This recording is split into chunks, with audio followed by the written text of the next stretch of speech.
हिंदी में यूपीएससी की तैयारी से संबंधित प्रोग्राम्स को देखने के लिए सब्सक्राइब करें स्टडी IQIAS हिंदी। नमस्कार। अगर मैं आपसे कहूं कि भारत में 29वें राज्य के रूप में भील प्रदेश अर्थात भील जनजाति के लिए अलग प्रदेश की डिमांड हो रही है तो शायद जानकर आपको कुछ आश्चर्य हो, लेकिन आपका यह आश्चर्य तब और भी अधिक बढ़ जाएगा जब मैं आपसे यह कहूं कि इस प्रदेश की स्थापना 4 बड़े राज्यों के 49 जिलों को तोड़कर नए राज्य के रूप में स्थापना की मांग की जा रही है। और यह कथन मेरा नहीं, यह कथन बेसिकली राजस्थान में हो रहे उस महासम्मेलन का है जिसके लिए बहुत सारी पॉलिटिकल पार्टीज जो है वो उस स्थान पर ना केवल महासम्मेलन का हिस्सा बन रही हैं, बल्कि यह डिमांड की जा रही है कि जल्द से जल्द इस 100 साल पुरानी, ध्यान दीजिए मैं कह रहा हूं 100 वर्ष पुरानी डिमांड को पूरा करा जा सके। अब आइए चर्चा करते हैं। इस कहानी के बहुत सारे पहलू, बहुत सारे ऐसे डायमेंशंस हैं जो ना केवल आपके एग्जाम पॉइंट ऑफ व्यू से इंपॉर्टेंट होंगे बल्कि एक अवेट सिटीजन के फॉर्म में आपको इनके बारे में जानकारी होना भी आवश्यक है। सबसे पहले तो भील प्रदेश भाई, खबर पर अगर हम नजर डालें तो यहां आप पाएंगे कि राजस्थान में जो भील समुदाय है वे अलग राज्य की डिमांड बहुत समय से कर रहे थे और अभी बीते कुछ दिनों में 18 जुलाई के आसपास ये एक जिला है बेसिकली बांसवाड़ा, इस जिले में एक महासम्मेलन का आयोजन करा गया और इस महासम्मेलन में यह उद्घोष करा गया कि भाई हम 4 राज्यों से 49 जिलों को अलग कर एक भील प्रदेश की स्थापना की मांग करते हैं। अब जरा नजर डालिए। सबसे पहले तो पीछे दिए हुए इस मैप को ध्यान से देखिए। आप पाएंगे कि यह नक्शा, यह मैप कुछ क्षेत्रों को इंडिकेट कर रहा है। यहां पर जो डार्क ग्रीन कलर से आपको एरिया दिखाई दे रहे हैं, ये प्लेसेस, ये जिले बेसिकली वो पार्ट हैं जहां पर भील जनसंख्या अधिक है।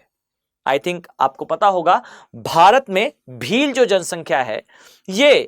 एक लीडिंग पॉपुलेशन है अगर हम ट्राइबल मैनर में से देखें तो। अब आप यहां पाएंगे कि जनसंख्या केवल इस स्थान तक सीमित नहीं है, इवन आपको जो है वो कर्नाटक, आंध्र प्रदेश और इवन मध्य प्रदेश तो इसका हार्टलैंड एरिया माना जाता है, मुख्य भूमि मानी जाती है। अब इस पूरे क्षेत्र में आपको भील समुदाय दिख रहा है। अब यह भील समुदाय जो है वो डिमांड करता है कि भाई हमें एक अलग राज्य चाहिए है। नो डाउट कि राज्यों का एस्टेब्लिशमेंट कई बार भारत में कभी भाषा के आधार पर तो कभी जो है वो अदर प्रशासनिक सुविधा के आधार पर हुआ है, परंतु यहां पर जरा खबर पर हम थोड़ा आगे बढ़े तो आप कुछ बातों की गहराई को ज्यादा बेहतर तरीके से समझ पाएंगे। बीते कुछ समय में जो आदिवासी नेता हैं उनके द्वारा जो है और जनजाति जो ट्राइबल कम्युनिटी के जो लीडर्स हैं उनके द्वारा जो है इसकी मांग उठाई गई और इसमें आप पाएंगे कि भील प्रदेश को अलग करने की मांग भारतीय ट्राइबल पार्टी के द्वारा अलग होकर बनी एक दूसरी भील आदिवासी पार्टी ने हाल ही में इसे जो है और भी ज्यादा उठाया। अब आइए जरा इस पर डिटेल में चर्चा करते हैं। इसमें यह कहा गया कि बेसिकली राजस्थान, मध्य प्रदेश, गुजरात और महाराष्ट्र के साथ में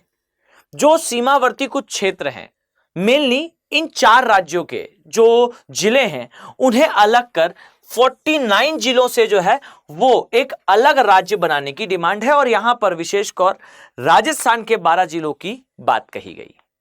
अब अगर मैं भील प्रदेश की बात करूं या भील जनजाति की बात करूं तो यहां आप पाएंगे कि 2011 की जनगणना, अब यहां पर ध्यान दीजिए, हो सकता है आपके दिमाग में प्रश्न आए कि 2011 की ही जनगणना को क्यों आधार माना जा रहा है, तो उसका एक कारण जान लें कि 2021 में जो जनगणना होनी थी वो अभी तक कंप्लीट हुई नहीं है, यानी कि अब तक का जो लेटेस्ट डेटा हमारे पास अवेलेबल है उसके अकॉर्डिंगली 2011 की जनगणना को ही इसका आधार बनाया जा सकता है, जहां पर पाया गया है कि लगभग देश में 1.7 करोड़ भील जो है वो निवास करते हैं और इनमें से सबसे अधिक भीलों की संख्या जो है आपको मध्य प्रदेश में दिखाई देगी जो कि लगभग 60 लाख के आसपास है और इसके बाद आपको गुजरात में भील जनसंख्या देखने को मिलेगी जो नियर अबाउट 42 लाख के आसपास बताई जाती है। इसी प्रकार से कुछ इसी के इक्वल आपको राजस्थान के एरिया में और महाराष्ट्र के एरिया में लगभग 26 लाख भील जो है वो देखने को मिलते हैं। अब यहां जो लीडर्स हैं उनका कथन क्या है, किस आधार पर वे एक अलग राज्य की डिमांड कर रहे हैं, तो यहां पर कहना और कथन यह है कि भाई जो एरिया है वो भौगोलिक रूप से, सांस्कृतिक रूप से और भाषाई रूप से अन्य क्षेत्रों से अलग है और कहीं ना कहीं अपनी अलग संस्कृति को लिए हुए है, अर्थात कल्चरल बेसिस पे और कम्युनिटी के बेसिस पे सेपरेट स्टेट की डिमांड है। अब यहां बात को जरा गंभीरतापूर्वक सुने और समझने का इसमें प्रयास करें कि ये जो डिमांड है ये क्यों कहा जा रहा है कि ये लंबे समय से चल रही डिमांड है, ना कि अभी बीते कुछ वर्षों में भील समुदाय के द्वारा उठाई गई कोई डिमांड। तर्क अक्सर ये कहे जाते हैं कि तेलंगाना को आंध्र प्रदेश से अलग होकर एक स्टेटहुड मिलने में या एक अलग राज्य का तमगा मिलने में लगभग 45 वर्षों का समय लगा और अभी नई नई डिमांड शुरू हुई भील प्रदेश की, ये इतने जल्दी शायद पूरी ना हो। इसके कथन में, इसके प्रत्युत्तर में जो भील समुदाय है उनके द्वारा यह तर्क दिया जाता है कि बेसिकली जिस डिमांड को जो अदर्स हैं वो इस नाम से कह रहे हैं कि भाई अभी कुछ वर्षों में दिख रही डिमांड है, तो कथन यह कहा जाता है कि 1913 से चली आ रही ये डिमांड है। यहां पर जो पॉलिटिकल पार्टी है उनके द्वारा यह दावा किया जाता है कि आदिवासी कार्यकर्ताओं के द्वारा और समाज सुधारक, और विशेषकर यहां नाम लिखा जाता है, नाम इंडिकेट करा जाता है गोविंद गिरी जी का, इनके द्वारा सबसे पहले 1913 के आसपास पहली बार जो है वो इस डिमांड को रखा गया था। और मैं स्पष्ट कर दूं, इस डिमांड के लिए जो स्थान निर्धारित करा गया था मानगढ़ हिल्स का, वहां हजारों जो भील समुदाय के लोग हैं, जो आदिवासी लोग हैं, ये इकट्ठा हुए थे और इसे सुप्रेस करने के लिए लगभग अंग्रेजों के द्वारा उसी प्रकार का कुछ कार्य करा गया था जो अक्सर हम मूवीज में, अक्सर हम जलियांवाला बाग के हत्याकांड के रूप में जैसे नरसंहारों को जानते हैं, ऐसा ही कुछ नरसंहार हमें देखने को मिला था जहां 1500 आदिवासियों को जो है वो खत्म कर दिया था, किल कर दिया था अंग्रेजों ने, केवल इस डिमांड के लिए। अब आप सोच कर देखें, जिस डिमांड की हम चर्चा कर रहे हैं वो डिमांड नो डाउट इसका एक ऐतिहासिक, एक हिस्टोरिक बैकग्राउंड रहा है। अब यहां प्रश्न ये उठता है कि जिस घटना को हम ऐतिहासिक रूप से देखते आए हैं या जिस घटना के बारे में हमारे पास ये जानकारी है कि इसके कुछ आधार इतिहास में छुपे हुए हैं, इस डिमांड को किस सीमा तक माना जा सकता है, इसमें दोनों ही पार्टीज अर्थात पक्ष और विपक्ष दोनों के पास ही तर्क है। एक पक्ष जो यह कहता है कि भाई भील समुदाय के लिए अलग राज्य होना चाहिए, नो डाउट यहां पर उसके समर्थन में कहा जा सकता है कि भील समुदाय अपनी संस्कृति, अपनी भाषा और अपने कल्चर को इस प्रकार से एस्टेब्लिश करना चाहता है, फ्लरिश करना चाहता है, तो शायद इसमें कोई बुराई ना हो। लेकिन यहां दूसरे पक्ष की ओर ध्यान दें। दूसरा पक्ष यह कहता है कि भाई भारत में अगर हमें नए राज्यों को एस्टेब्लिश करना है और हम चाहते हैं कि न्यूट्रल मैनर में एस्टेब्लिशमेंट हो, तो कहीं ना कहीं इसमें प्रशासनिक सुविधा मेन होनी चाहिए, एडमिनिस्ट्रेटिव एफिशिएंसी इसका मुख्य आधार होना चाहिए। अदरवाइज अगर हम किसी और स्केल पर कोई एस्टेब्लिशमेंट करते हैं, नए राज्य का निर्माण करते हैं, तो इसके दुष्प्रभाव कहीं ना कहीं देखे जा सकते हैं। उदाहरण अनेक हैं, मैं एग्जाम्पल्स कोट करके बात को विवाद में नहीं लाना चाहता, पर नो डाउट दोनों ही पक्षों के पास अपने अपने सही तर्क उपस्थित हैं। अब देखने लायक होगा कि आने वाले समय में ये जो डिमांड है ये किस स्तर तक पहुंचती है और इसका अंतिम परिणाम क्या होता है। पर याद रखें कि आपके एग्जाम पॉइंट ऑफ व्यू से भील प्रदेश, ये याद रखिएगा कि ये प्रदेश एग्जैक्टली कहां है या फिर कहां स्टैब्लिश होने की इसकी संभावना है, पीछे नक्शे से आप बेहतर तरीके से समझ पाएंगे। इसी प्रकार भील से संबंधित अन्य प्रश्नों के लिए अगर आप चाहें तो हमारे जो प्लेलिस्ट है जहां पर हमने इंडियन ज्योग्राफी के बहुत सारे डायमेंशंस को कवर करा है, आप वहां पर इसे विजिट कर सकते हैं। मैं मानकर चलता हूं कि आपके लिए ये वीडियो इंफॉर्मेटिव रहा है। अब ध्यान दीजिए, वो सभी सीरियस आईएएस एस्पिरेंट्स जो अभी तैयारी कर रहे हैं और अपने एग्जाम को क्रिस्टल क्लियर और रॉक सॉलिड करना चाहते हैं, उन सभी के लिए गोल्डन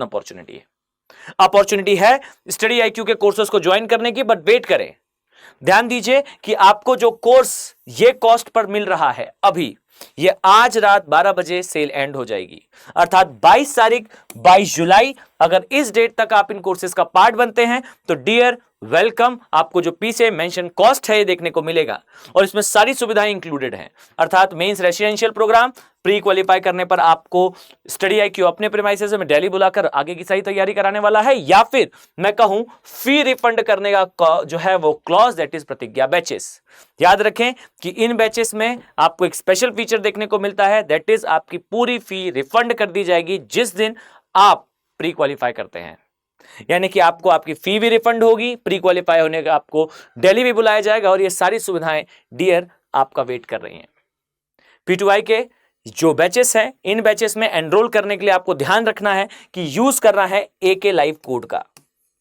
इस कोड का यूज करते हुए अगर आप इन बैचेस का पार्ट बनते हैं तो डेफिनेटली आपको मिनिमम कॉस्ट देखने को मिलेगा। इतना ही नहीं, स्टडी IQ के जो प्रीमियम ऑप्शनल बैचेस हैं, अर्थात ज्योग्राफी ऑप्शनल, एक ऐसा ऑप्शनल जो 300 प्लस मार्क्स की स्ट्रेटेजी के साथ आता है, एक ऐसा ऑप्शनल जो UPSC के प्रीलिम्स को हाईली डोमिनेट करता है, डियर वो आपका वेट कर रहा है। यह ऑप्शनल आपके लिए अवेलेबल है। याद रखें कि इस ऑप्शनल का पार्ट बनने पर आपको 1-to-1 मेंटरशिप डायरेक्टली मेरे द्वारा प्रोवाइड की जाएगी और आपके ऑप्शनल को क्रिस्टल क्लियर रॉक सॉलिड बनाना ये मेरी रिस्पॉन्सिबिलिटी होगी। उम्मीद करता हूं कि आप इन बैचेस को भी 22 तारीख से पहले अर्थात आज की डेट से पहले ज्वाइन कर लेंगे। चलिए, इस उम्मीद के साथ कि आने वाले समय में मैं आप सभी सीरियस IAS एस्पिरेंट्स को इन बैचेस में देखने वाला हूं। मिलते हैं नेक्स्ट वीडियो में। Have a very nice day. Thank you. Hindi में UPSC की तैयारी से संबंधित प्रोग्राम्स को देखने के लिए सब्सक्राइब करें स्टडी IQ IAS हिंदी।